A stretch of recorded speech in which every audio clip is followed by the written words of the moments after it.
Well, Yellowstone is one of the country's most visited national parks, but social media rumors about the Yellowstone volcano on the verge of eruption are causing a lot of confusion online. Let's bring in CBS News reporter Ian Lee, who is live in Cody, Wyoming. Ian, okay, so how do these rumors start? Hi, Elizabeth. You know, it's all social media.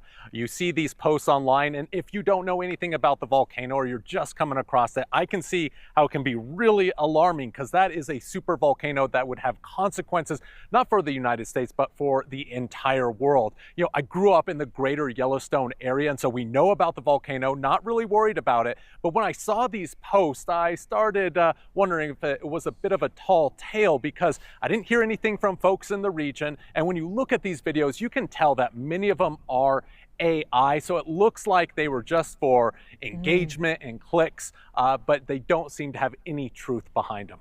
So they're all phony, totally fake. And what are scientists and park officials saying about this? Are they concerned that these types of rumors can really take off about their park?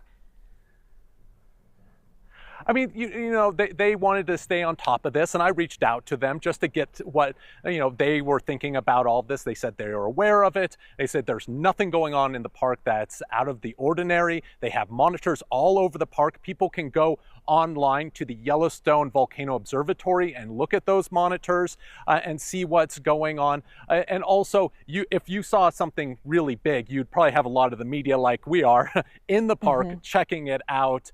Things are quiet right now.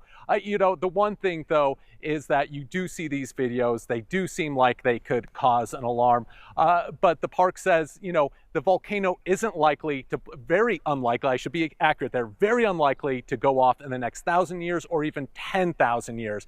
There is a chance, but they say it's not possible, or they don't believe it's possible. And even if there were seismic activity in the park right now, it would be detected all around the world. And the rumors also were saying that this erupting volcano or false erupting volcano was also impacting the wildlife, right? Yeah, so when you look at these videos on social media, you see this exodus of animals. And so, you know, some of them can be very convincing. I believe some of them are from other migration patterns, but park officials say there is no big exodus of any animals. And when you actually look at some of these videos, you can see their AI. And also, you know, if you know how certain animals like bears live, it just seems out of character for them. So the videos can be debunked pretty quickly. All right. And we have you too to debunk it for us as well, to make sense of it all. I'll keep watching. Thank you very much, Ian. Yeah. What a great assignment too, to be where you're at. Beautiful part of the country.